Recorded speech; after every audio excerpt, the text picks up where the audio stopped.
All right, ladies and gentlemen, once again, I want to apologize for the delay. In a few moments, we are going to begin the service for Mrs. Lillian Miller, of blessed memory. Officiating today's service will be Cantor Hashamusha Perman. If anybody needs another folder, I'll be coming through in a minute with some more folders. Thank you.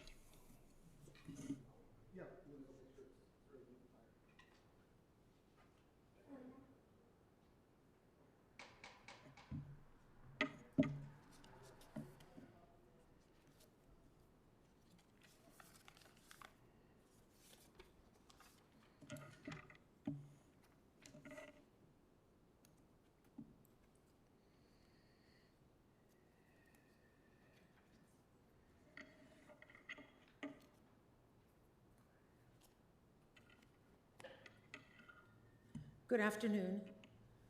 I'm Cantor Hashamusha Perman.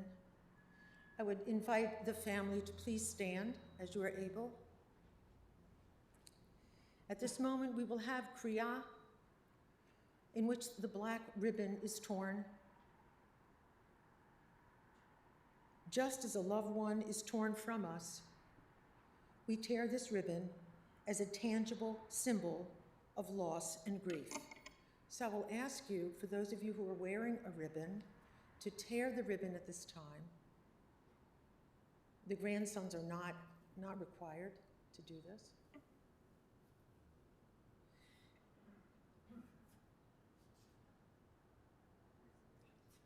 There you are.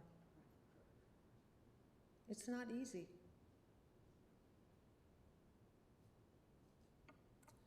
Please repeat after me. Baruch atah Adonai Eloheinu Melech haolam Dayan ha'emet. Praised are you, Adonai our God, who rules the universe, who is the judge of truth. Please be seated.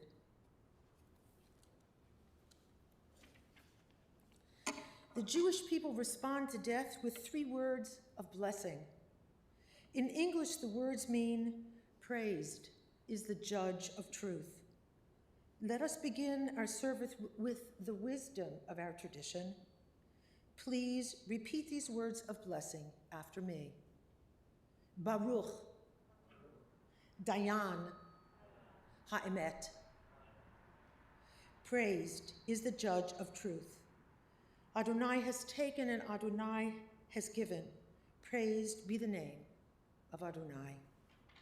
In the words of Ecclesiastes, a season is set for everything, a time for every experience under heaven, a time for dancing and a time for wailing, a time for birthing and a time for dying, a time for speaking and a time for silence, a time for seeking and a time for losing. The time of mourning is a complicated time, filled with many emotions and memories, both bitter and sweet. We begin our service with the recitation of psalms and prayers, thus linking Lillian Miller, her life, with the 3,000-year tradition of the people Israel and the eternity of God. I'll ask you to please turn to the handout that you have, because in a moment we're going to read in unison the 23rd Psalm. You will notice that I changed the word he to you. God has no gender. Adonai roi lo echsar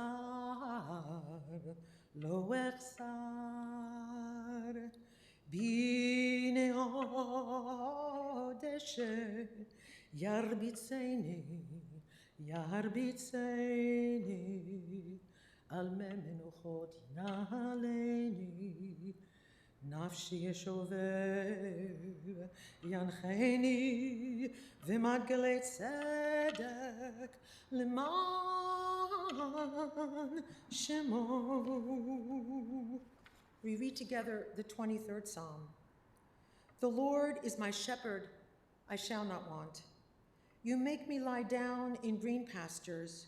You lead me beside the still waters. You restore my soul. You lead me in the paths of righteousness for your name's sake. Yea, though I walk through the valley of the shadow of death, I will fear no evil, for you are with me. Thy rod and thy staff, they comfort me. Thou preparest a table before me in the presence of mine enemies. Thou anointest my head with oil, my cup runneth over. Surely goodness and mercy shall follow me all the days of my life, and I would dwell in the house of the Lord forever. And now the family will offer their words about their beloved Lillian.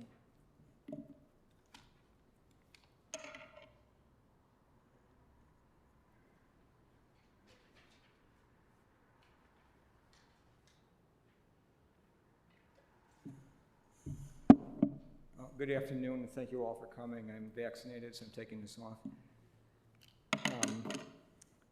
And we miss those who couldn't be here today because of COVID restrictions. We send our loves to our family who couldn't be here, who are connected by Zoom, we hope, in Los Angeles specifically, and personally, Tamara's father, Michael, and our grandsons, and our nephews, Grant and Jackson in Los Angeles. To our family in Los Angeles, our family in Italy, Leslie and Ariana, to Faye and to Karen, and to David and Laura. Laura's in New York. And we really miss their presence, and I hope that they can participate. My brother Art and Jerry gave me the honor of giving the main eulogy describing my mother's life. Most of you here knew her, which is a great comfort to us. So I just wanted to review her upbringing, and I spoke with many of you out there about that. Her parents came from Eastern Europe and only spoke Yiddish. They were very poor. Her father, David Eisenstein, rode the rails on freight trains, and then eventually he married Anna, our grandmother, and they were quite poor. And this is during the Depression. I remember my mother said that they had a daily budget of $1 a day for their home, in 1930s dollars, of course. My mother's beloved sister, Evelyn, was 6 years older. They were both very bright, hardworking students, and my grandparents always encouraged them to learn and read to them as much as they could. Because of finances, only my mother was able to go to college. Evelyn wanted to, but they couldn't afford it. Pardon me.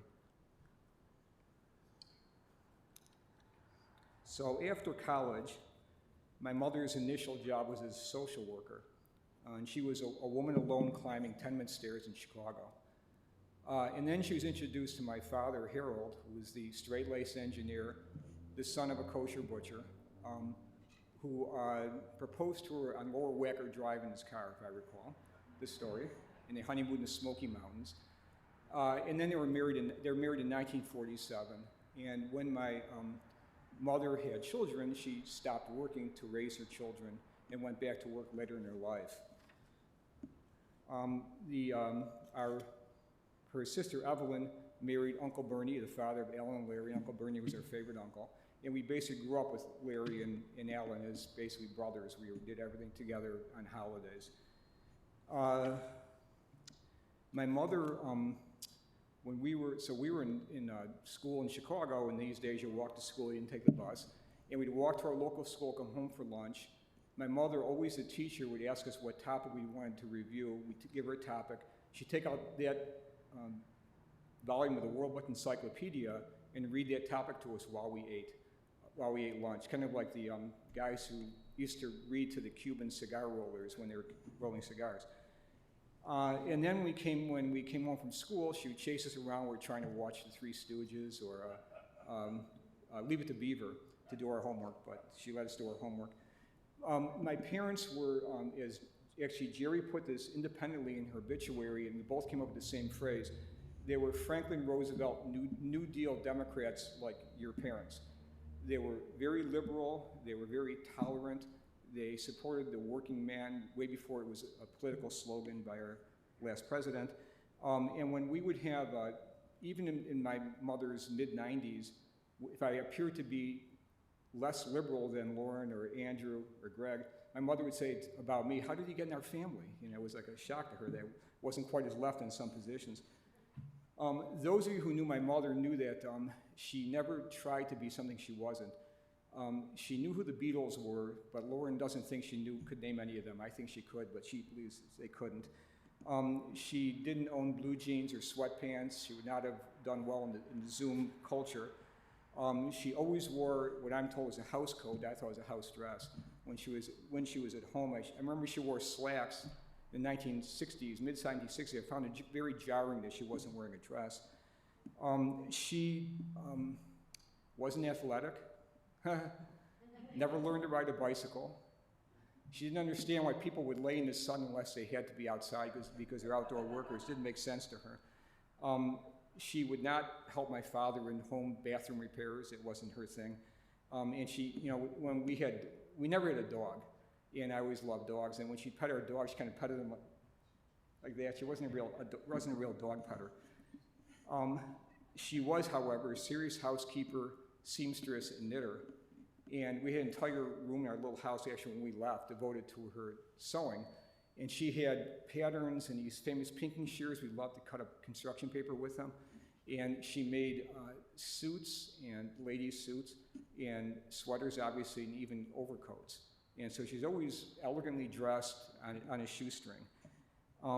There's a caper that I guess Jerry didn't recall, but when I was, I can't remember how old, I hope young enough not to understand what I did. There was a contest at a store, I think it was Woolworths, for a sewing machine. I said, oh, grandmother wants a sewing machine. And there were a certain number of tickets left, so I, of course, filled them all out in her name and put them into the rotating drum. And consistent with the laws of probability and the way things work in Chicago with balloting, she won the sewing machine. I never informed her of the source of her good fortune, but she enjoyed her new sewing machine. She thought it was an unbelievable thing we won a sewing machine. Although my brothers and I did not prove to be observant as we should have been, perhaps, pardon me, we definitely grew up in the Jewish tradition. My mother went the whole way. We had 3 sets of dishes, for those of you who don't know how that works. Milk, meat, and Passover, totally separate dishes, the whole shot. My father tried to sneak in non-kosher food when we would travel on the road, but my mother persevered. And we would be on the road in the middle of nowhere in Nebraska or Colorado, where frankly they never heard of anybody like us. And no matter where we were, far from any body of water, my mother found fish on the menu. I don't know how she did this, but you could be in a Burger King, she found fish.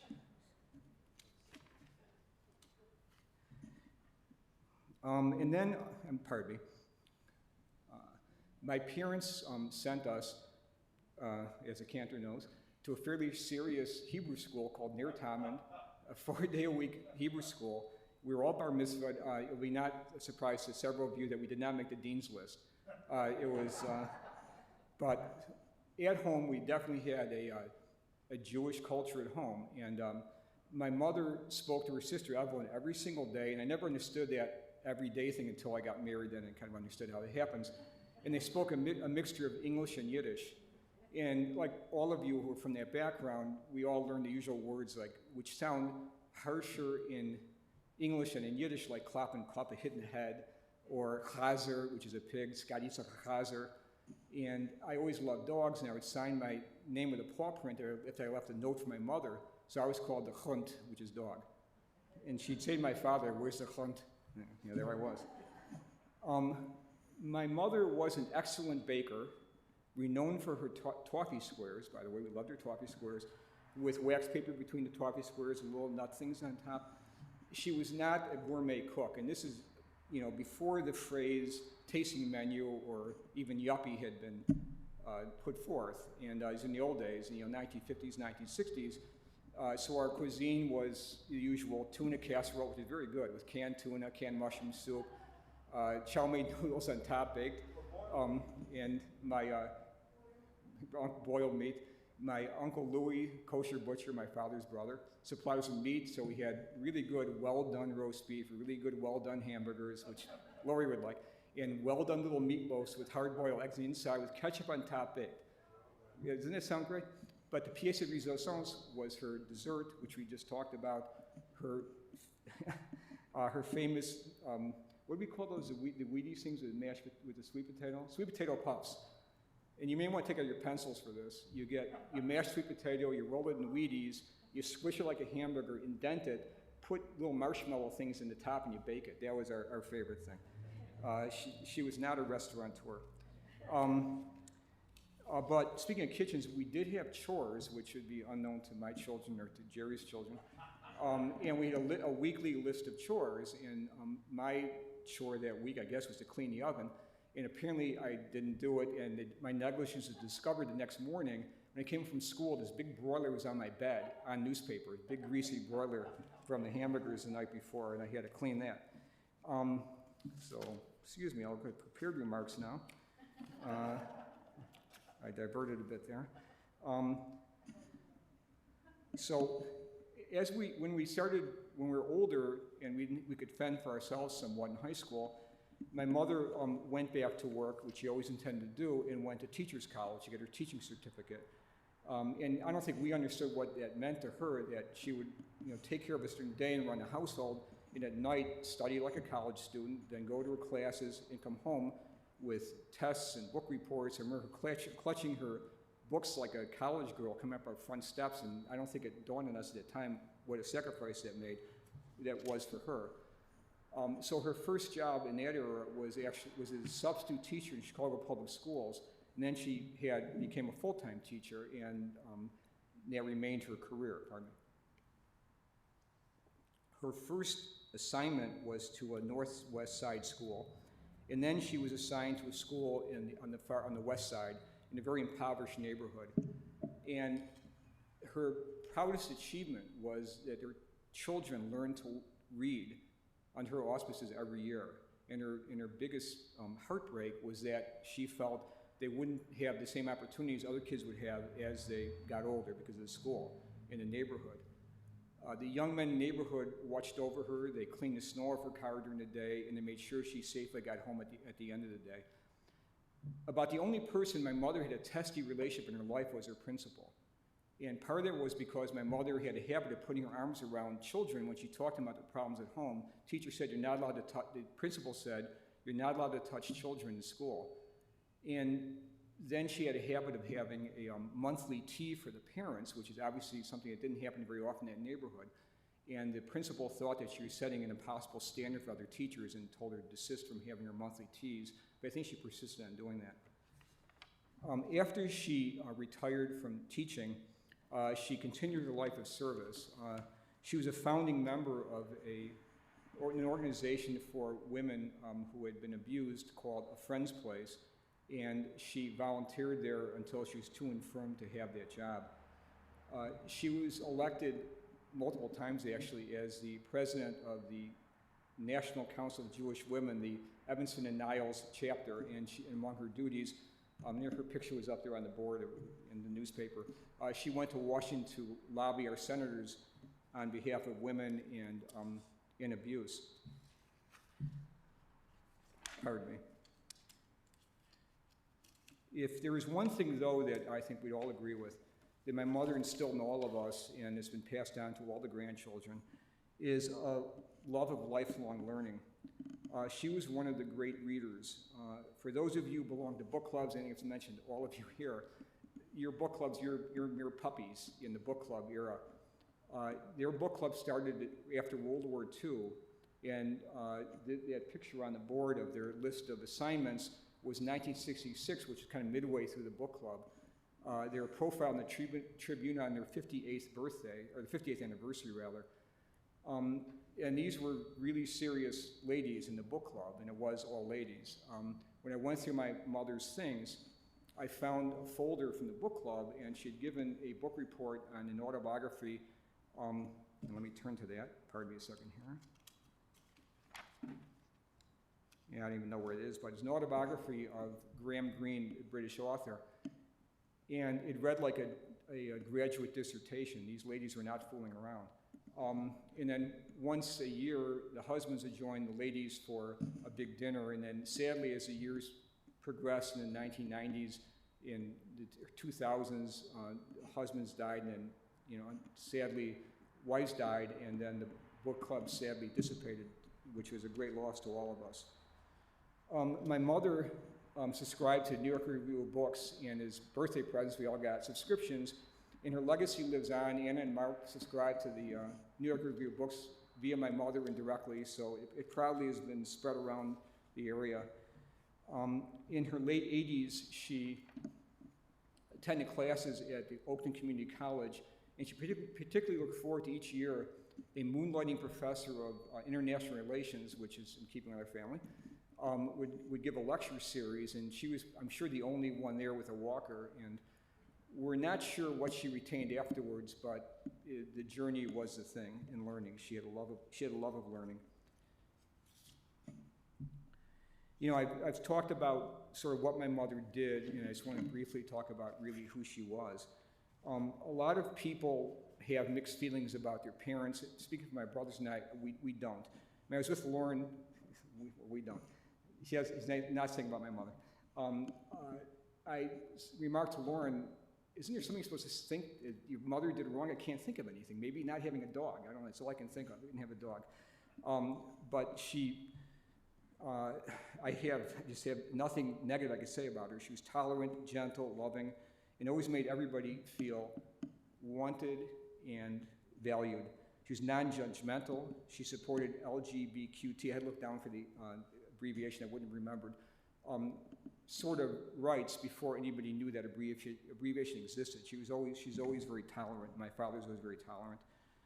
She lived a life of grace and compassion, and all mothers love their grandchildren, and my mother was no exception. And in her later years, when she was very forgetful, she would repeatedly ask Lauren and I, so tell me about the boys. And she meant the grandchildren in Chicago and Los Angeles. And we would kind of laugh about that. She didn't remember she'd asked us, but now we greatly miss hearing her say that. When we used to, it's gonna be hard to say, when we would drive to her house, I would call her on her cell phone. She couldn't hear me, and finally she'd hear me saying, we're coming over, after she's saying, I can't hear, And finally she'd hear me, and then she'd say, okay, Tatala. Tatala is a diminutive, like a little boy, and so I guess it never changes for mothers. My mother was vivacious and outgoing. He had this very tight group of close friends her entire life, and not enough is said or written about the loss of friends. She was the last one standing.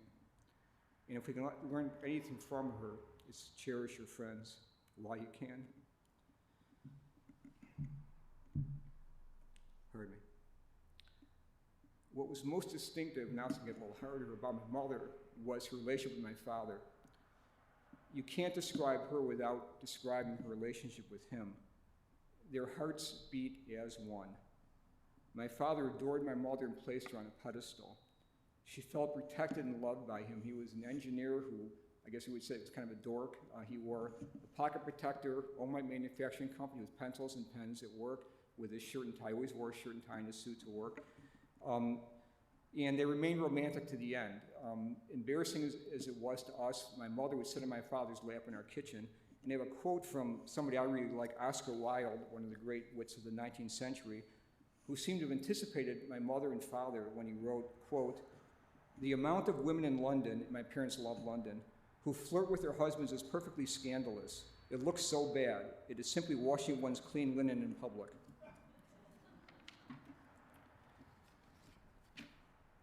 After we no longer lived with my parents, they lived quite well. I think we're quite happy to get rid of us. They can live their lives, Lauren tells me.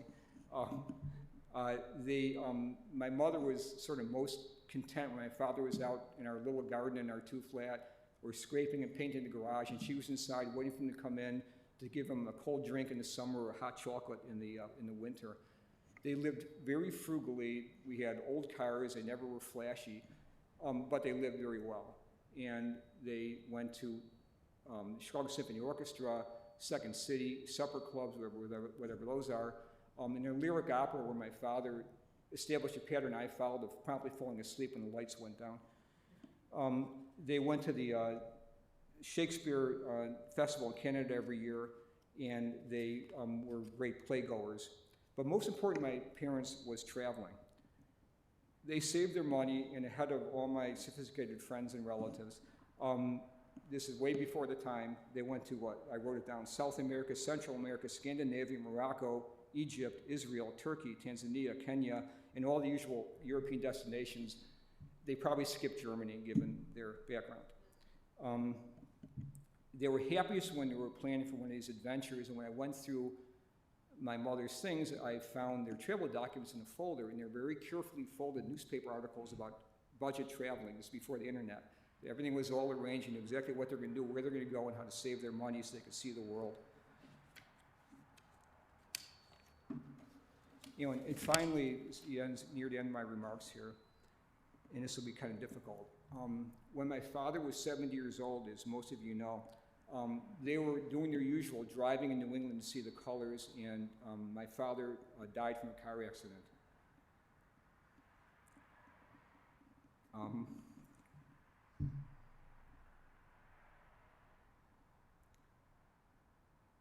So my mother's dreams of spending the rest of her days with my father were shattered. And although she mourned every day the rest of her life, she never stopped living.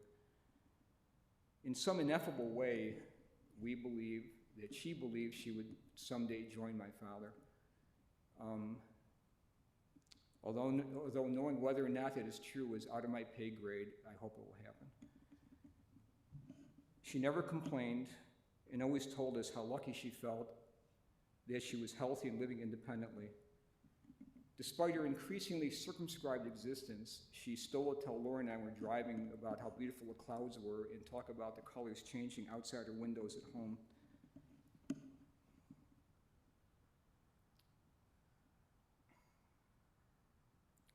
During her final days, while she was hospitalized, prior to entering home hospice care, and obviously desperately ill, I asked her, "How are you feeling?" And she said, "I feel fine, I just want to go home." Time to rest, Mom, you're home. Thank you.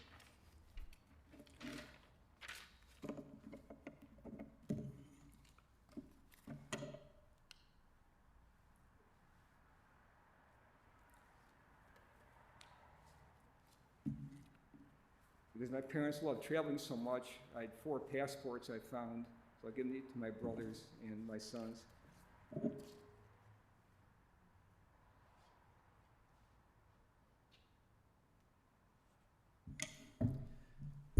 Thanks, Scott.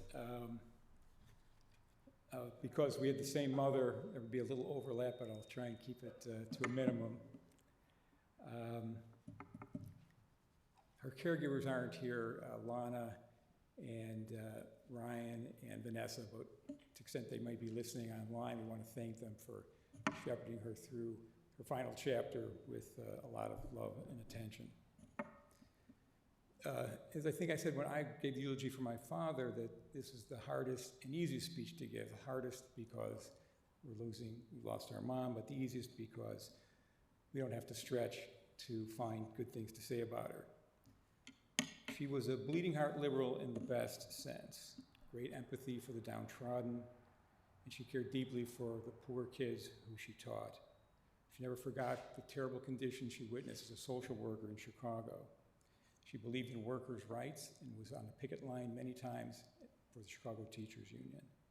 She supported every do-gooder cause.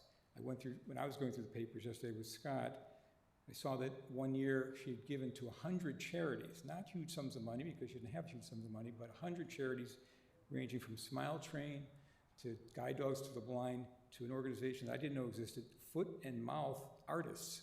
So she gave to everybody who called. She was also an optimist. She was definitely unlike probably her sons and and her grandsons, a glass half full type of person. She always tried to look on the bright side of things, and even as Scott mentioned, while she was pretty much housebound and confined to her reading chair, she always would tell me when I'd call her that she was enjoying the view and how lucky she was. She said to me many times, kind of a summation before she knew it was the end, that she had a great life. She was born in the United States. She had loving parents, a wonderful marriage, great kids, or good kids, lots of dear friends, family, tried to help others, did interesting things, and she had good health and longevity until the end. There's a couple of lines from a Robert Browning poem where, my mother was repeating this the last time I saw her a couple weeks ago when she was in bed. She was saying, God is in his heaven, all's right with the world. I guess that's how she saw her life at that time. As Scott mentioned, she was a friend to many. She had friends for her entire life, their entire lives. She would call her new friends people she'd only met 30 years ago. They support each other through thick and thin, and it was a great support system. And for better and for worse, unfortunately, she outlived them all. She had a beautiful marriage. Parents adored each other. After 40 plus years, she still couldn't wait for my father to come home each day. And despite some doubters, we never heard them argue, even once. And we don't think they were doing it behind closed doors because our house was too small, we would have heard. She was also a feminist before there was a word for it. She was a strong believer that women were at least the equal of men. And my father, who was also woke before his time, before that word was invented, was just fine with that as well. He did the grocery shopping, and he supported my mother in every endeavor she engaged in. They say teachers are born, not made, as is true for my wife is a teacher, Lauren's a teacher, Tamara's mother's a teacher, and Mom, she was definitely a born teacher. She had a way of being able to connect with kids who were living under the most horrible circumstances. She told me that they'd show up for school in the dead of winter without gloves, without hats, but she managed to reach them, to soothe them, to settle their disputes.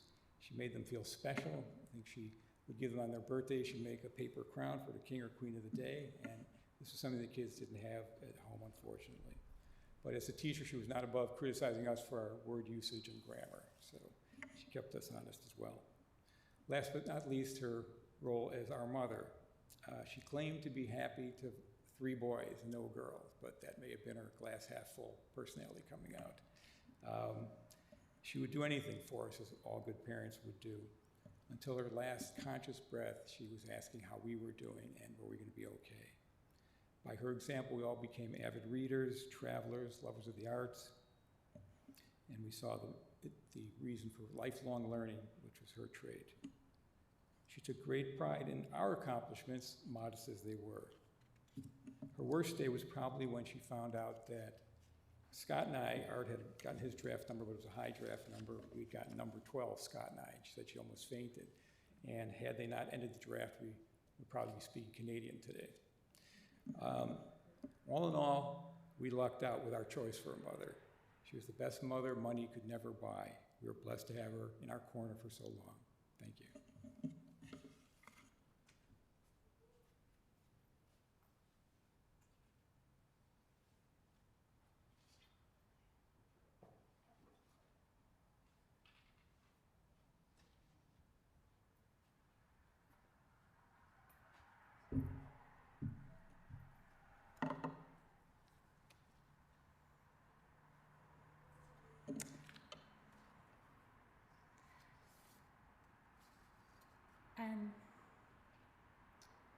Our son Jackson wrote some words for Lillian that I'm going to share with all of you.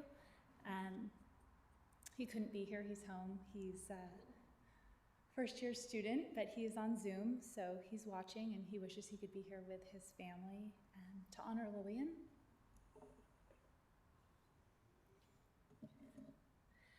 My seemingly eternal grandmother has passed away. In her 96 years, Lillian lived an accomplished and fulfilling life. Grandma regularly spoke of how proud she was of her 3 children. Grandma not only boasted about their successes, but the kindness in each of their hearts. Jeremy, Art, and Scott inherited this kindness from Lillian, for Grandma was the living embodiment of kindness. Lillian was so kind that she made it her duty to teach impoverished children how to read. These children often came from decimated homes with little to no guidance out of school. So Grandma provided a safe learning environment to foster the scholar within each child. Lillian was a mother to these children. Grandma was also a lifelong learner. She stressed the importance of knowledge every time I saw her. Grandma's pursuit of knowledge never ended. Yet another thing she should be proud of. My favorite memories with Grandma are on her couch playing checkers. Playing checkers was a large part of how we bonded. Grandma was great at checkers. I was always caught off guard by her ability to strategize and effortlessly take my pieces at such an old age. Although I shouldn't have been surprised. This is Grandma Lillian we're talking about. I have one last thing to say. While your physical presence will be missed, you will live on in each of our hearts. Thank you for everything, Grandma. Thank you, Jackson. I also wrote a few words.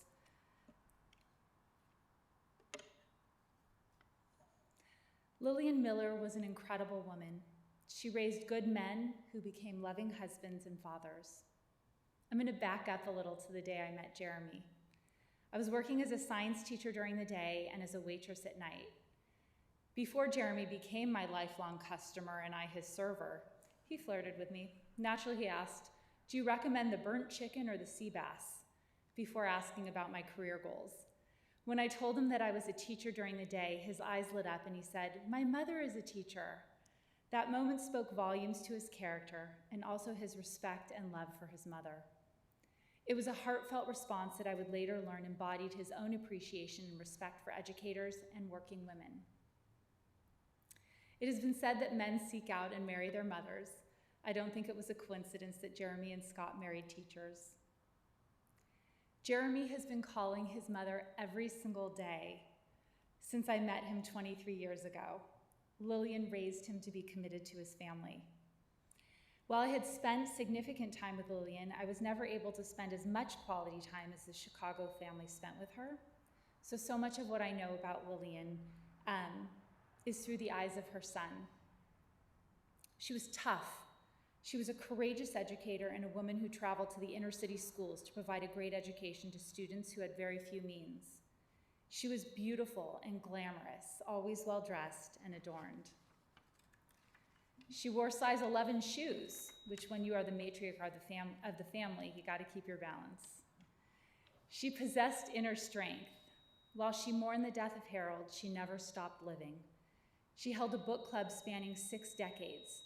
She took courses at the local community college, plane trips to visit her family, trips around the world. She possessed many close friendships.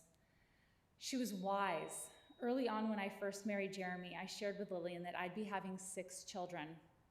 She smiled and then she laughed and she said, "Tamara, try having 1. She was right. She derived so much joy from her loved ones, especially the grandkids. She was always full of pride. She had a perfect marriage, never had a fight with Harold. Lillian, rest in power. My memories of you are a blessing. I appreciate the time we spent together, and I hope that you are at peace with Harold."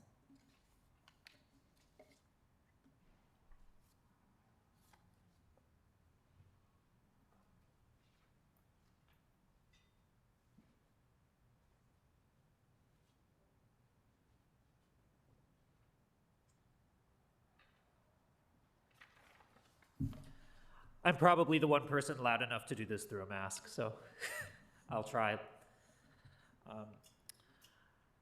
Just want to say a few words on behalf of me and my brother Greg.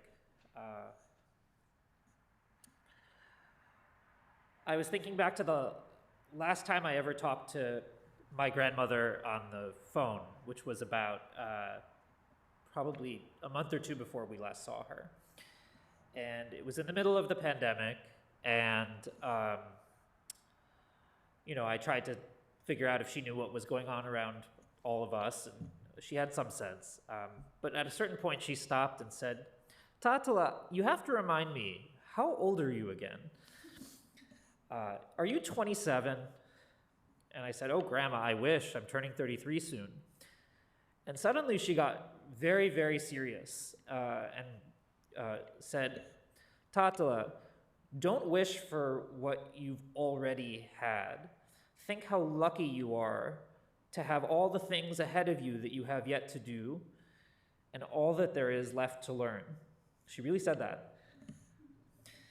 It happened to be exactly what I needed to hear at that moment, but I also thought it was a really wonderful encapsulation of Grandma's life, a life very, very well lived. And also some ideas that she really held fast to, some very Jewish ideas actually, that every single day that you are granted on this earth is a blessing, and that with that blessing comes certain duties and certain responsibilities. The responsibility to enjoy and learn about the world around you every single day. And not just for the love of learning, although that was a central part of my grandmother's life, but also to learn about the world around you to enable you to make it better, to turn you into the friend and support and servant of those around you that only knowledge can allow you to be. The last time I saw my grandmother with several people here, even when she was at the end of her illness, there were two things you couldn't help but notice. One is that, and we have photographic evidence, when we entered the room, what did she have on her lap? The Chicago Tribune. And while we were there, she was trying to make out what stories she could and try to get a sense of the day's news, because Grandma refused to look away, ever. The world was a complicated place, but she was thrilled to be in it, and thought that it was, again, her duty as a person on earth to stay on top of things. But the other thing that we all could notice is that in that moment, she was distilled down in some ways to her essence, which was her utter joy at being surrounded by her family, joy that no one present could miss. And as several people have said, she was just full of gratitude and love for as long as she was able to even see our faces and hear our voices.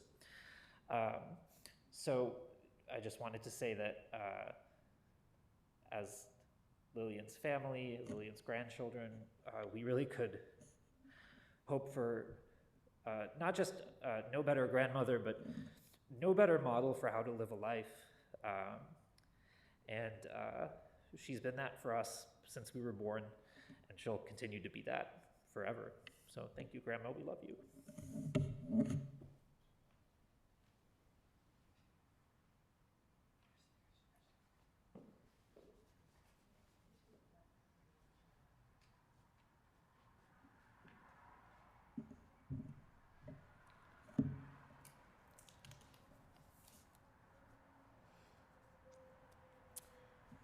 Most of you know me. I'm Lauren. One might introduce themselves as Lauren, Lillian's daughter-in-law. But I must admit that the very term in-law, daughter-in-law, never quite did justice to our relationship steeped in love, kindness, and much counsel. I was, for all intents and purposes, her daughter. And she defied all the stereotypes of those mother-in-law jokes, saying, "Nobody's good enough for my son." Not Lillian, never. No judgment. In fact, she told her son how lucky he was to have found me.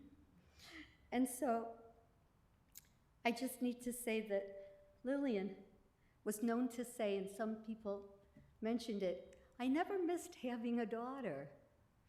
She raised 3 sons with a lot of testosterone in that household. And then she realized when her daughters-in-law arrived, she would say to me, "You know what, I am really glad to have my girls." She was the most extraordinary of women. And I know you've already heard so much, so I can just share a bit that I hope will do honor to her memory. Things about her as a wife, a mother, a grandmother, and a mentor. A few that I'll share for you. I'll start with Lillian Mother Love, which has been referred to.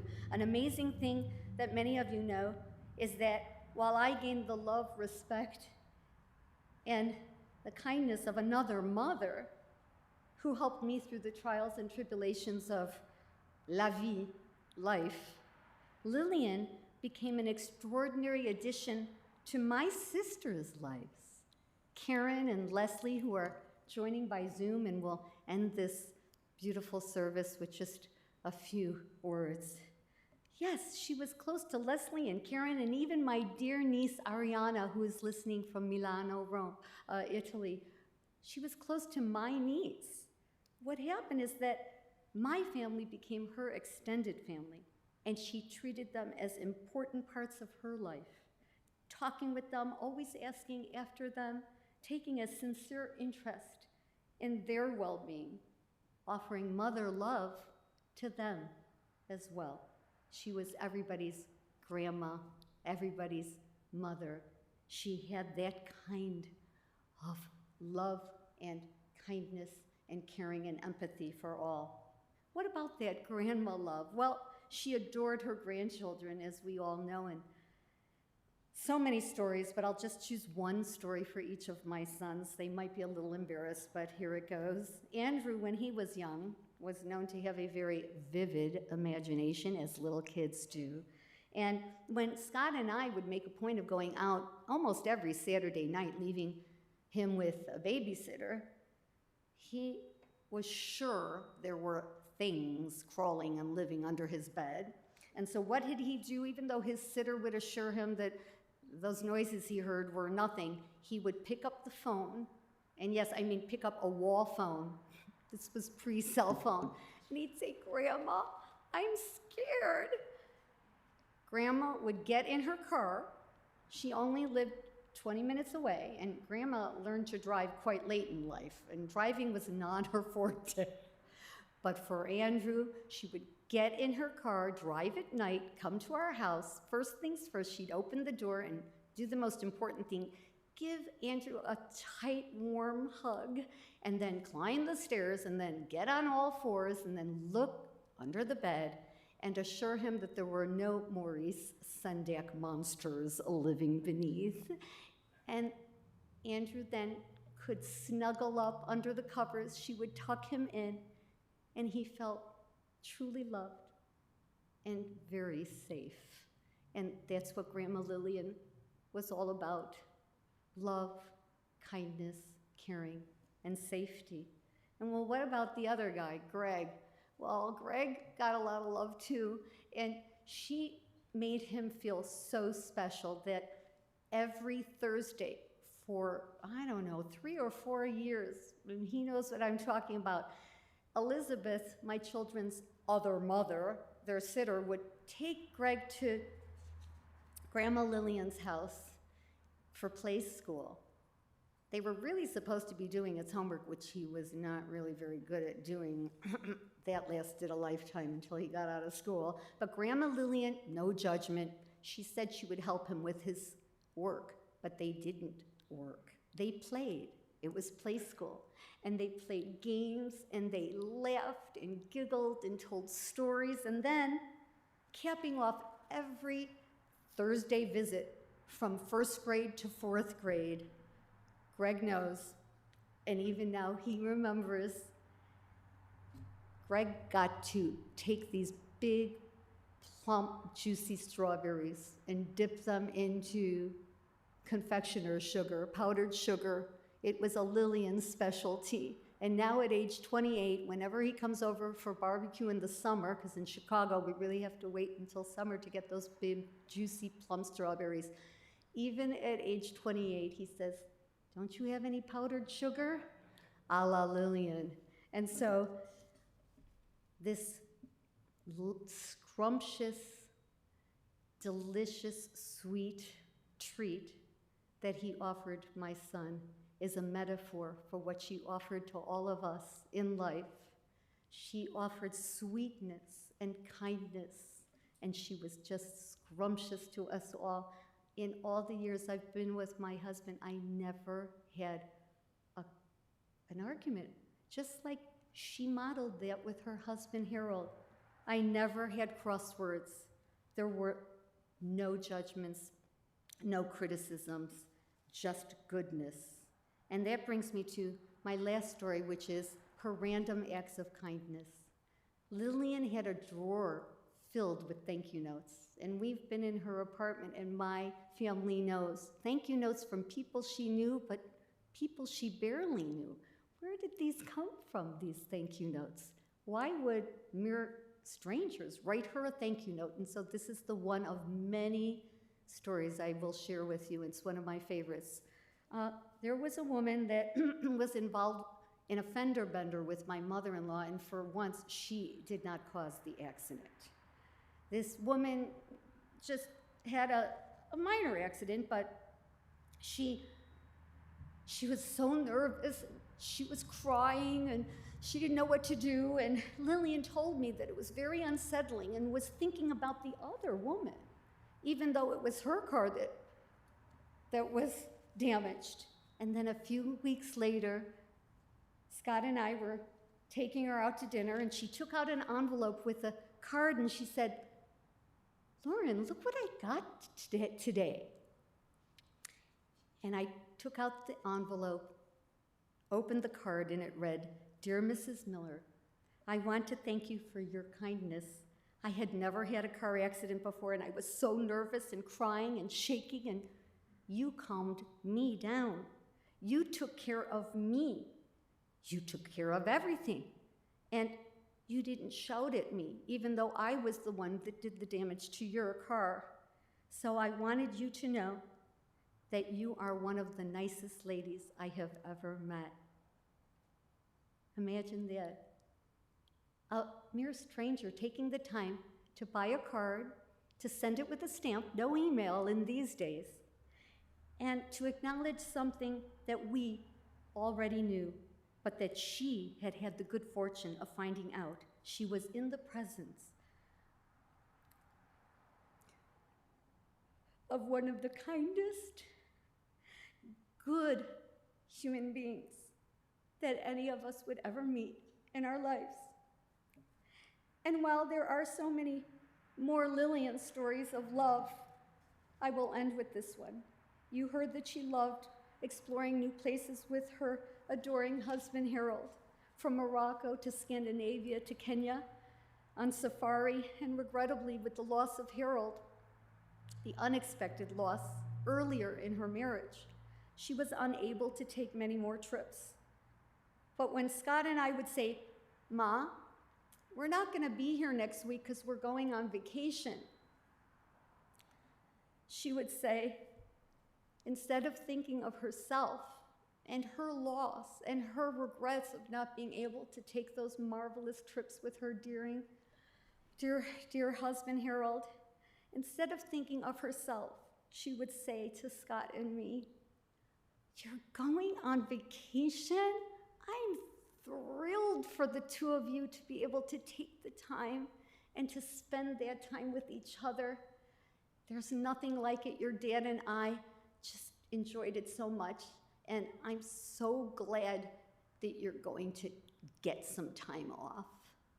And so this was Lillian again, selfless, humble, grateful for what she did have. She exuded positive energy in everything she did to the end. And that's been mentioned by so many of us, and we did not read each other's comments. She was the embodiment of generosity of spirit and genuine goodness. And so, to my best friend, to my other mother, to my children's beloved grandmother, and to my mentor, I will miss you so much, but I am a better wife, a better mother, and a better woman for having had you in my life, and I will miss you dearly. And now, my sister Karen and sister Leslie, who are joining by Rome, Italy, and Galena, have very brief statements to make on behalf of a woman who was their other mother.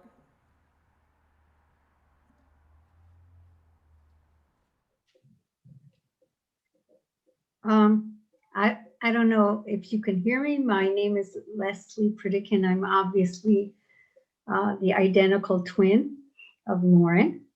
And I'm speaking from Rome, Italy. And I just asked if I could say a few words, not thinking, of course, that my identical twin sister would have said my exact same words. But I will just add to the words she said about me being welcomed into the family by Lillian. And I just want to say I just really enjoyed being a co-daughter-in-law without having to marry into the family. And as Lauren said, Ariana, my daughter, who's here today in Milan, was also welcomed as one of her kids. So my daughter had the good fortune of having another grandmother in Chicago. And I just want to say that Lauren had her wits about her a week or two ago, maybe 3, and she was with Lillian and decided to call me. And she said to Lillian, "Do you remember? Look at Lillian." And she showed her cell phone and she said, "It's my sister. It's my sister. Do you remember?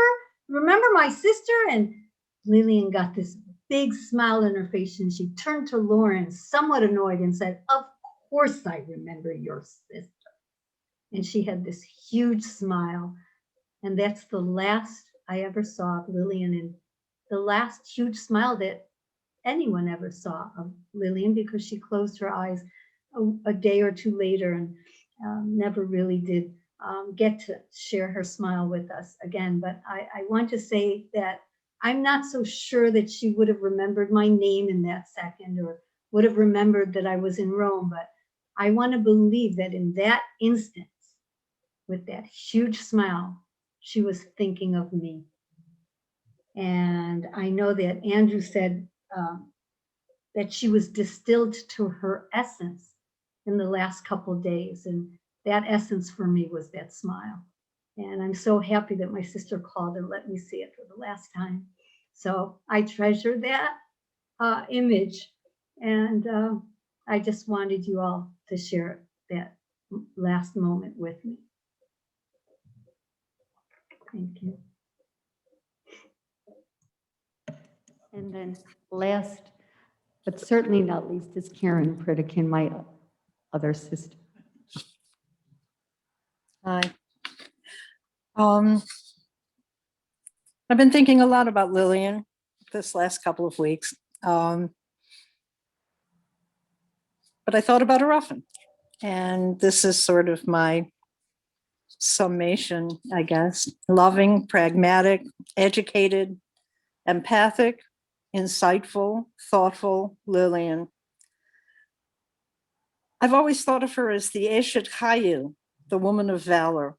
If you're older or a boomer raised in a religious home, or a younger and observant, or a JTS cantorial school dropout like me, you know that Eshet Chayu is found in the chapter from Proverbs 31:10 to 31 that's sung on Erev Shabbos to the wife and the mother before the Sabbath kickoff meal is served.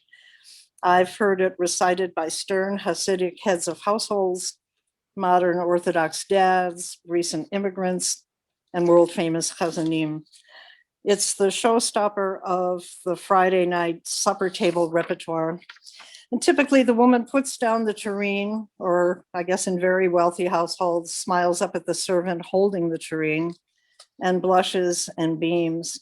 And I have to admit that I've always seen it as a dark patriarchal con, a kind of an oratorical ode to girls and women, the other, plural, in the room, who traditionally were expected to remain on the outside, of all but the smallest circle of domestic power.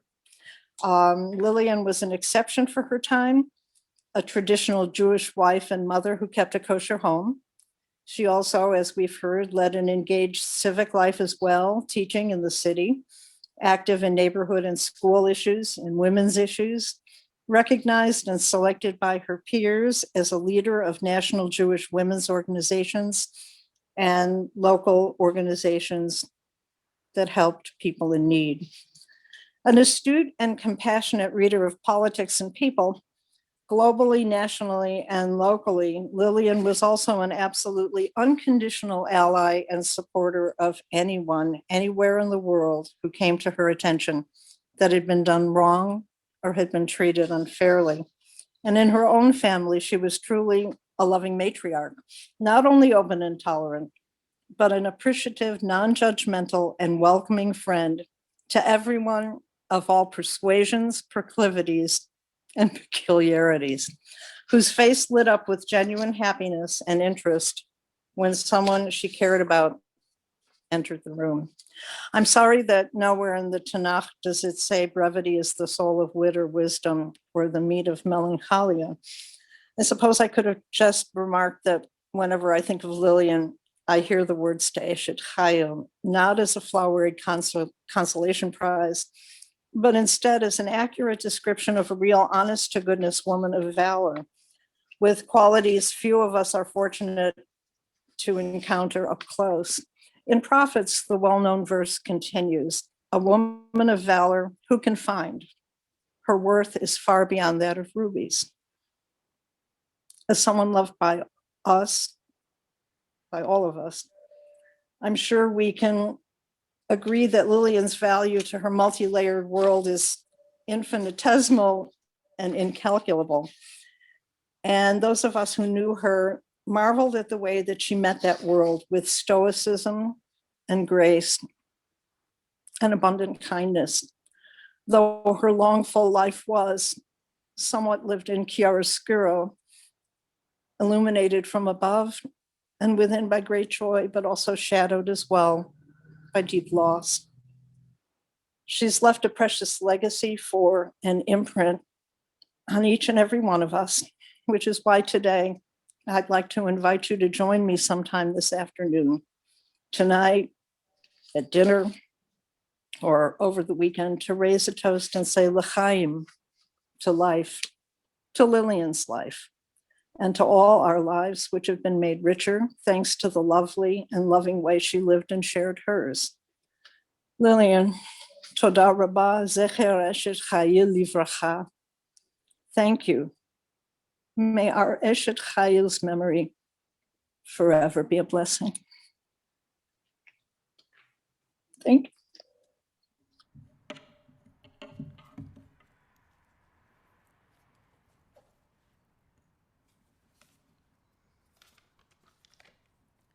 Thank you, Scott, Jeremy, Lauren, Andrew, Tamra, Leslie, and Karen. Karen gave a great introduction to Eshet Chayil. I would like to read a few words from Proverbs 31. What a precious find is an Eshet Chayil, a woman of valor. She opens her hand to the needy. She extends her hand to the poor. She is clothed in strength and splendor. She looks to the future cheerfully. She opens her mouth with wisdom. Her tongue is guided by kindness. She oversees the activities of her household and never eats the bread of idleness. Her children come forward and bless her. Her husband praises her and says, "Many women have done superbly, but you surpass them all." Extol her for the fruit of her hand.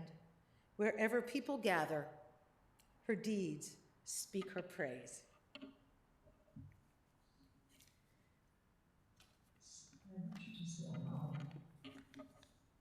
At this time, I will ask all who are here to please stand as you are able as I chant the final part of this service, El Malay Rachamim, exalted, compassionate God, grant infinite rest in your sheltering presence among the holy and pure to the soul of Lillian Miller. Merciful One, we ask that our loved one find perfect peace in your eternal embrace. May her soul be bound up in the bond of life. May she rest in peace, and let us say, Amen. El Malay Rachamim Shochein Bamaromim Hametzei Menucha Nechona Tachat Kanfei HaShechina B'ma'alot Kedoshim U'Tahorim Kezohar HaRakia Mazehirim Et Nishmat Chana Levi Bat Ana v'David shehalcha le'olama Began Eden tehei menuchata Ana, Ana, Ana Bal harachamim Hastireha b'seter knafecha le'olamim Utzror b'tzror chayim et nishmata Adonai hu nachalata v'tanuach b'shalom al mishkava v'nomar. And together we all say, Amen.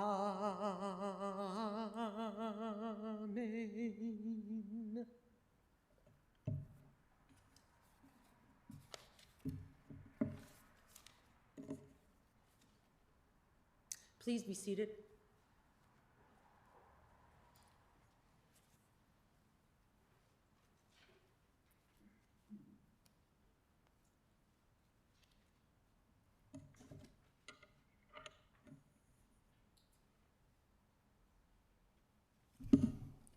This concludes our service here today at the chapel. Interment will take place immediately at the family's plot at Shalom Memorial Park.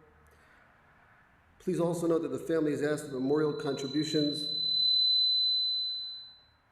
apologize for that, memorial contributions in her memory be made out to the Literacy Chicago, as well as Between Friends. Both that information, as well as other information regarding the family, and of course the death notice are available at chicagojewishfunerals.com. For those of you going in the procession today with the family to the cemetery, please make sure you obtain an orange funeral safety sticker. That sticker should be placed in the front passenger side of your windshield. We would also ask that you have your bright headlights and flashing hazard lights on at all times. For an additional measure of safety, our staff will be placing magnetic flags on the tops of the vehicles throughout the procession.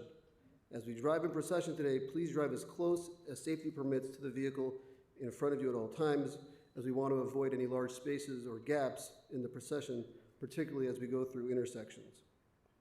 The following individuals have been asked to serve as pallbearers: Scott, Jerry, Alan, Tamara, and Lauren. I'm going to ask everybody at this moment, pallbearers, if you could join us at the front. At the casket, everyone else, please rise as we escort the casket, the cantor, and the family from the chapel. Pallbearers, we're going to go